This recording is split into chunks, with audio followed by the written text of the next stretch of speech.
नमस्कार। प्रारब्ध पर आप सभी का स्वागत है। मैं अवनीश। दर्शकों, बांग्लादेश बांग्लादेश में देखते ही देखते क्या से क्या हो गया। कहने को स्टूडेंट मूवमेंट था, लेकिन बिल्कुल ये ना तो सामान्य तरीके से, या ये कहिए कि एक जेन्युइन मूवमेंट था। लेकिन आप सबको समाचारों से ये पता चल चुका होगा कि क्या क्या हुआ। शेख हसीना किस तरीके से पाकिस्तान से बांग्लादेश से उन्हें निकलना पड़ा। अब उनका भविष्य कहां है, क्या है, ये एक अलग चर्चा है। लेकिन बांग्लादेश में जो कुछ भी हुआ और जिस तरीके से 300 की असेंबली में 240 सीट लाने वाली शेख हसीना की सरकार को इस तरीके से गिराया गया, और ये अब एक तरीके से पूरा इकोसिस्टम लगा हुआ है कि साहब ये जन क्रांति है। रवीश कुमार का वीडियो आप देखिए। वह व्यक्ति यह कह रहा है कि शेख हसीना के घरों पर लोग चढ़े हुए हैं, मछलियां, साड़ियां और फर्नीचर चुरा के वहां से लूट के ले जा रहे हैं। लोग इसे लूट कह रहे हैं, लेकिन रवीश कुमार इसको जन क्रांति बता रहा है। जरा कल्पना कीजिए, रवीश कुमार कह किसको रहा है, ये करने के लिए किसको कह रहा है, जबकि रवीश कुमार का आका राहुल गांधी पहले ही इस देश में केरोसिन की फैलने की बात कर चुका है। आज हम और व्यालोक भाई जब बात करेंगे, व्यालोक भाई, हम बात नहीं करेंगे साहब क्या कत्लेआम वहां पे हो रहा है, हम इस पर भी बात करेंगे। कल हमने वीडियो किया, इस पर भी हमने बात किया है। लेकिन साहब, जो गुलाल पोत के यहां नाचा जा रहा है और जिस तरीके से जनता को उकसाने का पूरा प्रयास किया जा रहा है, और जातियों की गिनती करने वाले जिस तरीके से अपनी जाति दिखा रहे हैं, और बार बार ये कहा जा रहा है कि साहब अगर वहां हो सकता है तो यहां क्यों नहीं। कुछ ट्विटर हैंडल्स ऐसा कह रहे हैं कि साहब नरेंद्र मोदी जी कहां भागेंगे। ये जो एक पूरा विषाक्त माहौल, क्या ऐसा नहीं लगता है सरकार की सोचे थे कि 4 जून को होली मनाएंगे, मनाना पड़ रहा है इस बेशर्म इकोसिस्टम को, मुहर्रम करना पड़ रहा है, नवाखानी पढ़ना पड़ रहा है, मरसिया छातियां पीटनी पड़ रही है तबर्रे करके। भारत में ऐसा क्यों ना हो सका, इसको रोक लिया भारत की जनता ने नरेंद्र मोदी को तीसरी बार प्रधानमंत्री बना के। लेकिन भैया, हसीना भी तो निर्वाचित हो गई थी और सड़कों पर उतार लिया गया। आपके यहां साहब बागे शाहीन है, आपके यहां किसान के भेष में वो कौन लोग हैं जो लगातार सड़कों पर बैठने के लिए तैयार हैं। उसी के साथ अब तो एसटी एससी रिजर्वेशन में जो कोटा विद इन कोटा का सुप्रीम कोर्ट का फरमान है, यानी कि जिसको कहते हैं ना कि बुआई के पहले शानदार खेतों की जुताई हो चुकी है, बढ़िया खाद पानी दिया जा चुका है, और अब पड़ोसी का खेत जुत गया, बांग्लादेश में यह हो गया, सरपंच तुम्हारे खेत की जुताई कब होगी, ये माहौल है। एक चीज आप इसमें जोड़ना भूल गए, जब वो बुआई की तैयारी, जुताई वगैरह की बात कर रहे थे, तो अभी वक्फ बोर्ड अमेंडमेंट एक्ट आ रहा है और उसको लेके भी माहौल तगड़ा है और हंसी बहुत मुश्किल से निकल रही है, क्योंकि जो कुछ भी बांग्लादेश में हुआ और जिस तरह इस्लामिक फांसीवाद को ये लोग जन क्रांति बता रहे हैं, और ये इनके लिए नई बात नहीं है, इनके लिए इस्लामिक फांसीवाद हमेशा से ही। और वैसे इस्लामिक फांसीवाद क्या कहना, मैं हमेशा मानता हूं कि इस्लाम एक पॉलिटिकल टूल है, वो कोई मजहब नहीं है, वो एक एक्सपेंशनिस्ट विचारधारा है, और उसको लेकर ये लोग जब बढ़ते हैं तो हमेशा हर एक जगह इन्होंने वही किया है। अरब रेवोल्यूशन के नाम पर क्या हुआ, कितने देश तबाह बर्बाद हुए। आप देखिए कि बांग्लादेश का जो मामला है, मैं अपने यहाँ के कीड़ों मकोड़ों पर आऊंगा और नाम ले लेके उनकी बात कहूंगा, लेकिन उन कीड़े मकोड़ों से पहले थोड़ी पृष्ठभूमि हमें समझनी चाहिए अवनीश भाई, हम दोनों को ही, और उस पर भी चर्चा करनी चाहिए कि आप देखिए श्रीलंका में जो हुआ, आपको नहीं लग रहा है कि सेम हो रहा है? जो लूट पाट वगैरह हुई, सड़कों पर लोग उतरे, तमाम चीजें पाकिस्तान में 1 साल पहले हो चुका है, प्रधानमंत्री को जेल के अंदर डाल दिया वगैरह वगैरह। तो पाकिस्तान चूंकि हमेशा से 3 पर चलता रहा है, अल्लाह, आर्मी और अमेरिका, तो पाकिस्तान की बात अलग है। आर्मी उसके यहाँ सर्व शक्तिशाली है ही। अमेरिका ने साथ छोड़ दिया है और अल्लाह का अभी फिलहाल पता नहीं चल पा रहा है कि वो पाकिस्तान को किस तरह से नवाजेंगे या नवाजिश उनकी बरसेगी। आपने रवीश का नाम लिया, रवीश के पहले देखिए दो तरह से इस पूरी घटना को, जो एक है कवर फायर देने वाले, इस्लामिक जिहादियों को, आतंकियों को, टेररिस्ट्स को और डीप स्टेट के मोहरों को, वो कवर फायर दे रहे हैं। जैसे क्लिप कटुआ है, वो बता रहा है कि बांग्लादेश में मुसलमान हिंदू मंदिरों की सुरक्षा। मैं मतलब जैसे इनके आका विश्वधर राहुल की बात सुनकर निर्मला ताई ने उस दिन ऐसा कर लिया था, मेरी भी इच्छा होती है कि वैसे पकड़ लूं मैं, मतलब अपना सिर।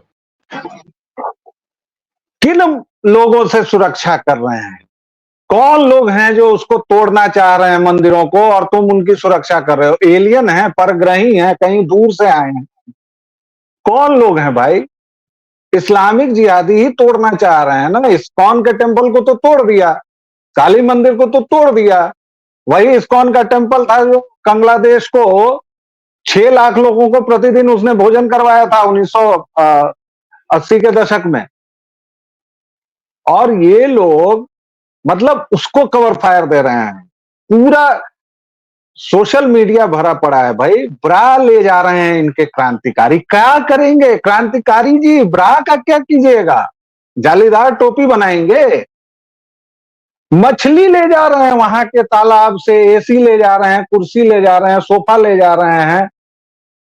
ये वही सीन है कि ब्रिटेन में अभी इन इस्लामिक जिहादियों ने एक डिपार्टमेंटल स्टोर का दरवाजा तोड़ा, और उसके बाद जिस तरह से इन लोगों ने बकवास की है, ठीक वही चीज दोहराई जा रही है। आपने रवीश का नाम लिया। एक स्वयंभू, आजकल तो सब स्वयंभू होते हैं ना, जनता के लोग, जन कवि, मन कवि, जनता की सिंगर। तो एक जनता की सिंगर हैं नेहाल सिंह राठौर, उन्होंने कुछ लिखा है कि पड़ोसन की तो बाल्टी भर गई, अब आप सोच लीजिए। क्या मजाक है यार? मतलब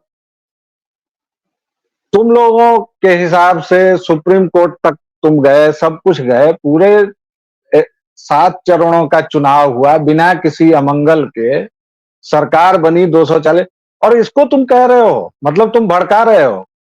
आपके दोस्त अजीत अंजुम साहब, अजीत अंजुम ने किसका पोस्ट शेयर किया? तथाकथित क्रांतिकारी नवीन कुमार, जिनको आज तक से निकाला गया और जिन्होंने ये नाखून कटा के शहीद होने की भूमिका खूब निभाई।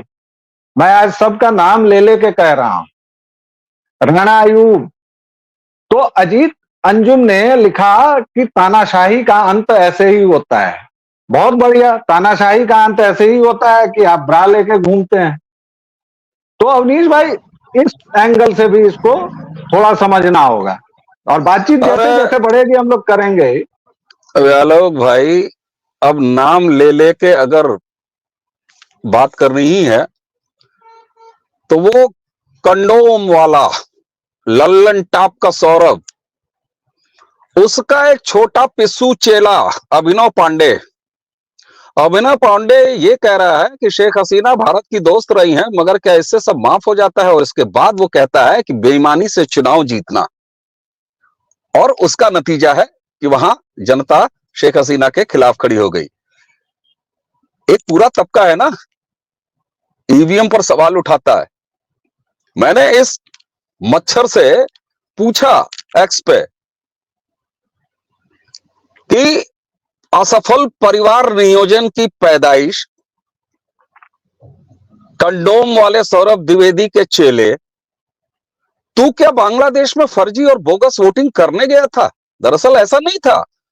ये वो मानसिकता है आलोक भाई जो ईवीएम पर सवाल उठाती है और आगे चलती है। आपने राणा अयूब का नाम ले लिया, आपने वो एक मेरी दोस्त को आप भूल गए जो स्ट्रेटजी बदलती है, जितने वो कपड़े बदलती है उससे उतने ही वो स्ट्रेटजी बदलती है। राहुल देव जैसा पाखंडी, जिसने अपने एक्स की प्रोफाइल पर महात्मा गांधी की फोटो लगा रखी है और कांग्रेसी इकोसिस्टम का सस्ता नचनिया, रात भर जो तस्वीरें आती रही हैं और अब भी लगातार आ रही हैं बांग्लादेश से, जहां पर हिंदुओं का कत्लेआम किया जा रहा है, जेनोसाइड हो रहा है साहब। तुम्हें रिजर्वेशन से चिंता थी ना, तुमने सरकार बदल दी, हिंदुओं को क्यों मार रहे हो बे? ये सवाल कब पूछेगा कोई? लेकिन नहीं पूछेगा। और यहां पर ब्यालोक भाई, अब जरा खुद को भी सुनाने की इच्छा हो रही है। जब मैं बात कर रहा हूं तो स्क्रीन पर मुझे मेरा भी चेहरा दिखाई दे रहा है, और ये सवाल मैं अपने से कर रहा हूं स्क्रीन के दूसरे हिस्से में ब्यालोक भाई, कि मोदी ने तथाकथित किसानों के सामने घुटने टेक दिए, नहीं खत्म कर पाए शाहीन बाग मोदी। वो देखो पूरे देश में विरोध हो रहा है। ममता बनर्जी जो लगभग पश्चिम बंगाल को एक देश और खुद को प्रधानमंत्री घोषित कर चुकी है, जब वो कल ये कहती है बांग्लादेश के बारे में कि अगर दरवाजा खटखटाया जाएगा तो हम खोलेगा। तेरे बाप का हिंदुस्तान है कि तू खोलेगा, या तू इस देश की प्रधानमंत्री है कि खोलेगा? एक मुख्यमंत्री का ये जो डायरेक्शन। हाँ ब्यालोक भाई, देखिए, मैं उसी बात पर तुरंत ये करना चाहता था, आपकी बात में जोड़ना चाहता था कि ऐसा नहीं है। आपने जो ये बात की ना कि खुद को सुनाने की, तो ये खुद को सुनाने से ज्यादा जो हमारे शेर चीते हैं या हमारे इधर भी जो अति शीघ्र विचलित हो जाते हैं, विचलित की जगह आप कोई और शब्द भी इस्तेमाल कर सकते हैं, तो उनके लिए ये है कि भाई जाहिर तौर पर अगर वो व्यक्ति देश का प्रधानमंत्री है और भारत जैसे बड़े देश का, तो कहीं ना कहीं उसको कुछ ना कुछ खबर तो होगी ही, और इसलिए शायद उसने उस आग को भड़कने नहीं दिया, एक हिस्सा दे दिया कि तुम करते रहो प्रयोग, हम अपनी डगर बनाते रहेंगे। और उससे शायद वो सेफ्टी वॉल वाली थियरी जो होती है, जो जिसके लिए कांग्रेस बनाई गई, और जो आज तक यूपीएससी में एक सवाल आता है कि कांग्रेस अंग्रेजों के शासन काल में प्रेशर कुकर की तरह काम करती थी, व्याख्या करें, आज तक ये सवाल आता है।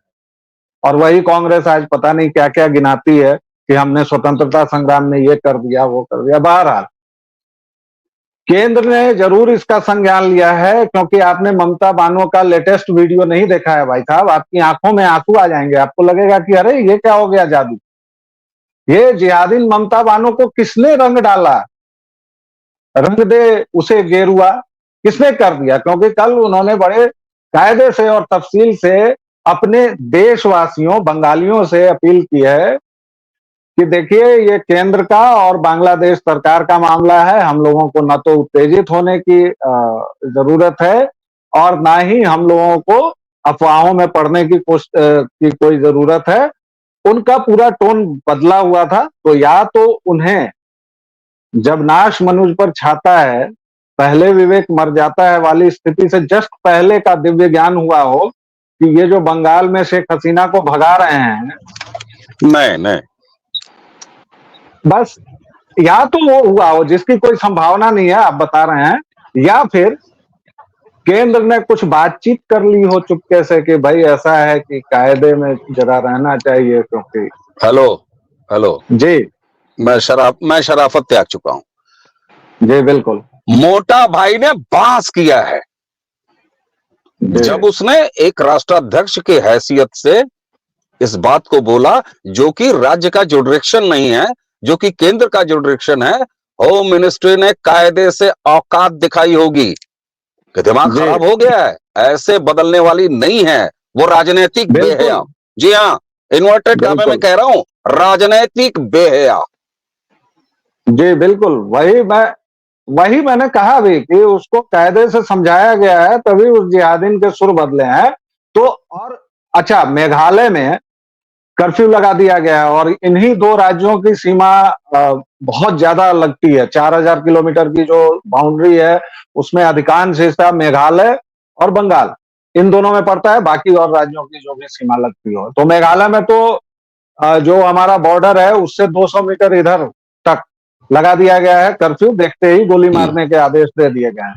तो ऐसा नहीं है, केंद्र सरकार की नजर है, लेकिन हमारे यहाँ के जो लोग हैं, जो एक डीप स्टेट का हिस्सा हैं, जो बाकायदा चाहते हैं कि एक भली अच्छी खासी अर्थव्यवस्था वाली सरकार, एक देश जब शांति और खुशहाली के मौके पर है, 10 साल से कोई बड़ी बात नहीं हुई है, चल रहा है जैसे देश को चलना चाहिए, हाँ, उसमें एक चुनी हुई सरकार को गिराने की साजिश में संलिप्त इन सभी लोगों पर भी कार्रवाई होनी चाहिए और सरकार को धीरे धीरे इकोसिस्टम की इस जकड़ को तोड़ना चाहिए।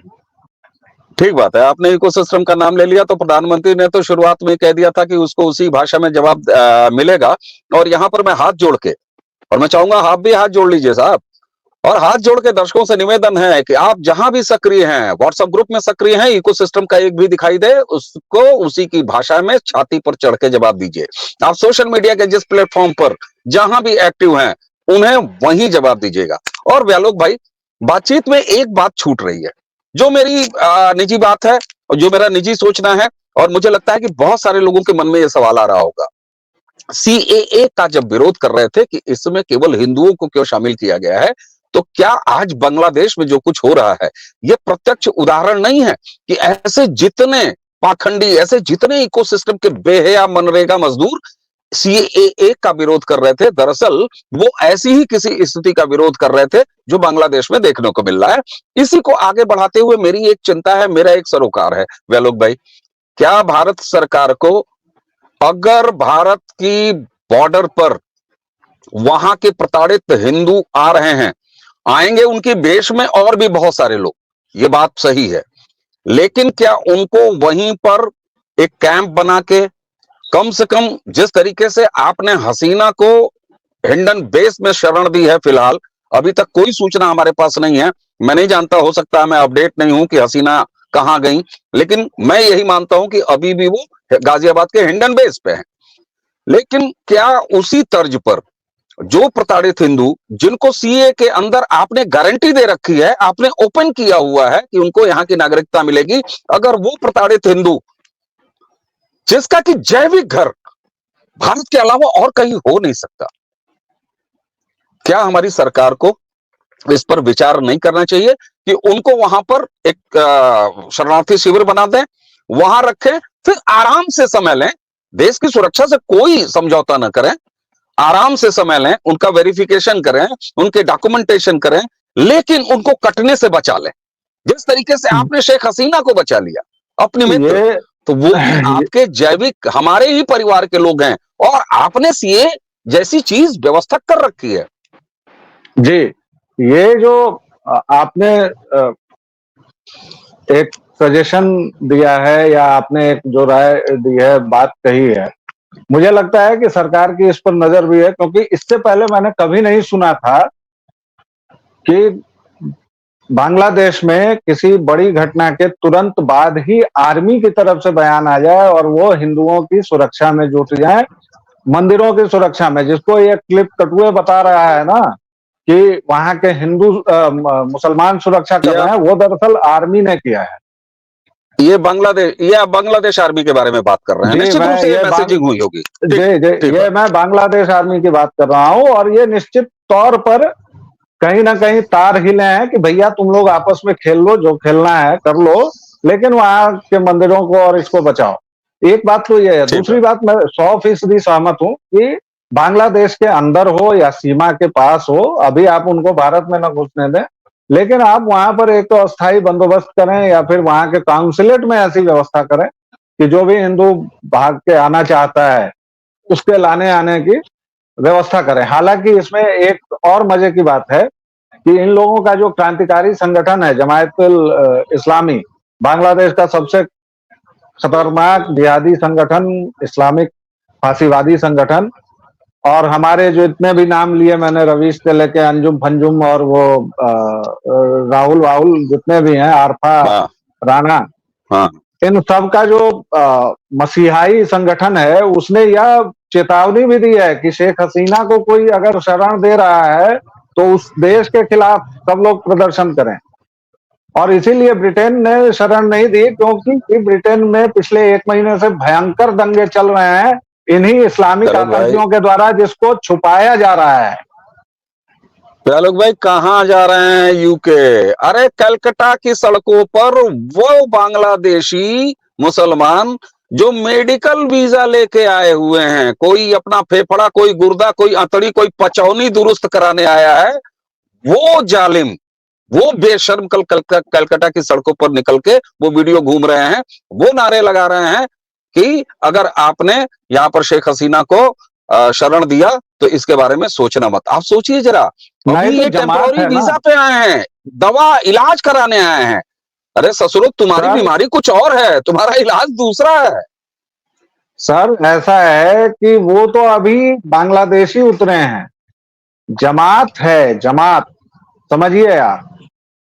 और आपको मैं क्या समझा रहा हूं, मतलब मैं खुद के लिए कह रहा हूं कि इस चीज को समझना है।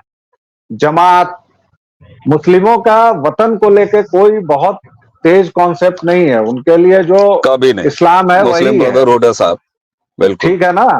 तो इसलिए वो जमात ने भारत के लिए भी अपील की है कि भाई तुम्हारा देश अगर दे तो ये दे।